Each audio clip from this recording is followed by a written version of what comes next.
We've got lawsuits, scandals, a phenomenal record-breaking weekend for the Daytona 500. Ladies and gentlemen, NASCAR is back, and we are humming. Let's roll it. Let's get into it. Boy, oh boy, ladies and gentlemen, we were headed into week 2 of NASCAR, which is at Atlanta this weekend, a.k.a. Echo Speedway Park, or whatever they want to call it. It's Atlanta Motor Speedway, okay? In my opinion, the best track on the circuit. We'll get all into Atlanta later on in the show and talk about that. But Daytona was an historic weekend, okay? 7.4 million viewers watched 2311 Racing, Tyler Reddick win NASCAR season. Most watched Great American Race since 2023 with 8.173 million. Peak viewership was 9.1 from 5:30 to 5:45, which was kind of right at the end there. And then up 11% since last year's Daytona 500 with 6.76 million people viewing. Also, the Truck Series had a massive viewership as well. They peaked at 1.3 million versus 1 million last year, a plus 37% increase in viewership. And I want to speak to that a little bit too, because there's a ton of flack after the fact with the Cletus McFarland situation. Him going out early did not help, obviously, the standard. I have my stance on it. I'm Team McFarland racing in the Truck Series. I understand there is an entire world where it feels like we shouldn't just be handing these things out, but I don't know. This is for me, who's someone who's getting after it, and I don't believe in free ride. You just handing somebody, an opportunity to go and get after it.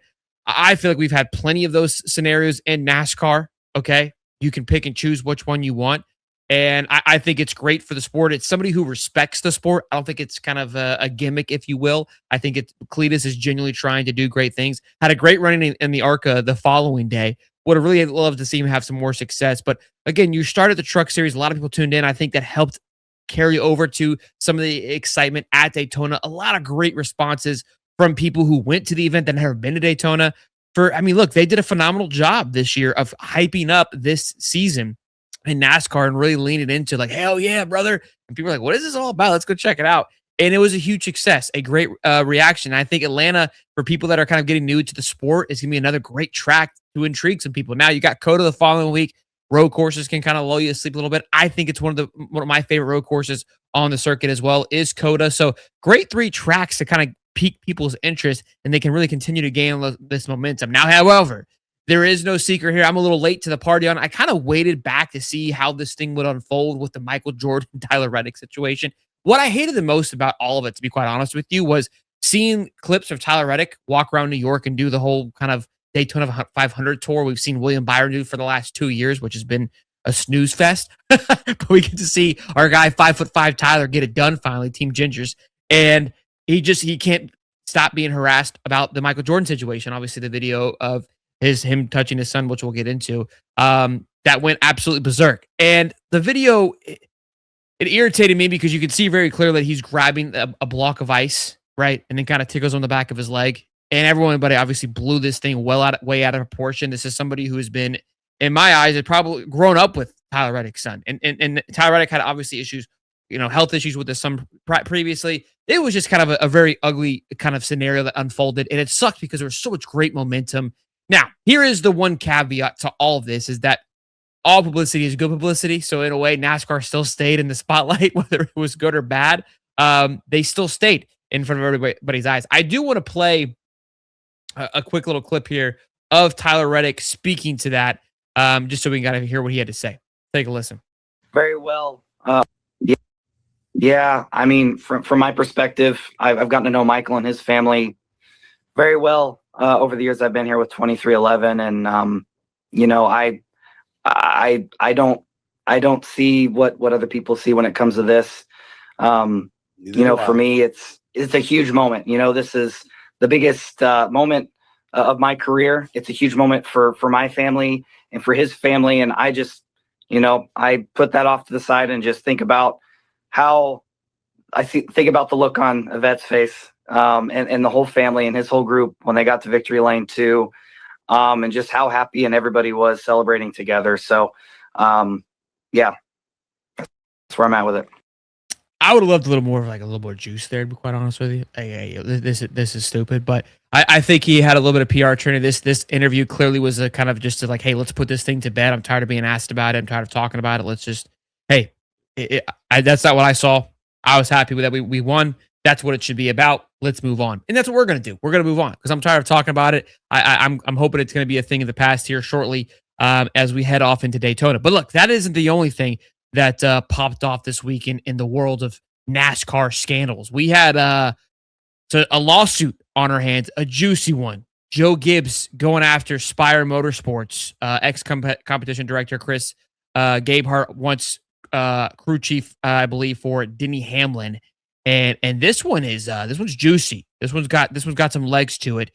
Basically claiming that Chris has intentionally stolen data from the JGR database. Kind of in simple terms, right? In this new age of racing, that is where the edge is, right? Is with all the cars built the same, it's the technology part, right? It's all in a database, wind tunnel, things like that are giving these cars the edge, and how are they able to be just a tenth faster than everybody else. And obviously JGR has had a ton of success, and you hear about obviously the different charters and these guys have better cars. Back in the day, that was a huge factor. But what is the difference now? And it obviously is going to be technology and how long you've been around. And Spire and these 2311, these newcomers, they've got the firepower, right, when it comes to a financial backing to be there. Now it's like, how do we catch up from a technology standpoint, putting the right people around this, all the data that takes years and years of compiling to be at their level? Basically, Chris just picked up, downloaded it, put it on a USB drive, walked over to Spire, plugged it into their computer, and now everything that's JGR has done over the last couple of years is now populated into the Spire's car. And we saw how fast Spire was this weekend. I mean, in my opinion, I think McDowell is obviously phenomenal, but Hocevar, McDowell, Suarez, those boys were running up front all day long. All day long. Now, we'll see if these things translate. But look, I think your driver in your car has always been an advantage. That's always been a factor. But there's other areas where you try to find your advantage, obviously, in the car. And we've known that your top competitors in Hendrick and JGR, do they have some of the best drivers? Absolutely. But it always felt that their technologists just seem to be a cut above the rest. Kyle Busch is one that's been very vocal about it. The guy can drive, but feels like he just can't keep up with the best of them. So we'll keep an eye on this and see how this thing shakes up. It's definitely a juicy one that is intriguing to me. And again, the difference between like why these things haven't happened in the past, because it is more of a data, right? It's not just taking, well, hey, he bent a little bit here, he tweaked this thing here. With this lawsuit, you got to assume they have some data to back this, whether it's downloadable records that they're able to show that, hey, he pulled these on this date. You can see it was assigned to his name, and then he was gone the following day. This thing could get ugly. And the also part too, I kind of love that lawsuit. I think really busted the things wide open with 2311 versus NASCAR that ended obviously in December, where a sport that was kind of, a good old boys club. All the owners sat around, handshake, everyone kind of just agreed and just went with the flow and understood their role in the relationship, if you will. Well, now you let new money in and you allow these new charters to come in. And I think that NASCAR with 2311 is saying, no, we're here to stay. We're not going anywhere. Allowed for other people to feel like, okay, we don't have to worry about being pushed out. We don't have to follow in between the lines anymore, because I don't have to be concerned of pissing somebody off and getting booted out of this good old boys club. And I think it's going to be good for the sport. Could it get a little bit ugly and where things get, unspiral here a little bit? Possibly. But I personally think in a world where it's kind of been monopolized for a very long time, this could be an opening to more things to come. So keep your eyes and ears peeled for that one. We got Atlanta this weekend. I think it's one of the best wraps headed into this weekend. Your favorites for right now, based on Vegas, is Ryan Blaney at plus 1,000, along with Joey Logano and Chase Elliott, your three top dogs. William Byron, who obviously had a quiet Daytona 500, I would say. Kyle Larson, Austin Cindric didn't really show out too much. Again, I think he's one to watch this year of missing the playoffs. Christopher Bell, your defending champion. Tyler Reddick, can he go back-to-back, start off to a hot start, pull himself a little Austin Hill-esque type. Chase Briscoe obviously ran really well until he didn't in the Daytona, which is par for the course. Kyle Busch, Brad Keselowski. I'm sticking Team Ford this week again. Once again, I'm liking the Blaneys, I'm liking the Buschers, and I'm liking the Carsons and the McDowells. I know that's Chevy, okay, but I'm partial to Hocevar. So do that with what you will. The Toyotas, they ran strong, I would say, for a lot of the race as well, too. Obviously, up until the end there. they're a weird bunch. I think they'll be quiet early on. They'll find a way at some point to take over the track, which they always do. We will see them at the end, but I think a Ford gets it done. That's going to be my prediction. Although we did have a Toyota win last week, like I said, so they're always a sneaky one. But I'm predicting a Ford, and I think it's either going to be from Penske or who's Kozlowski? RFK.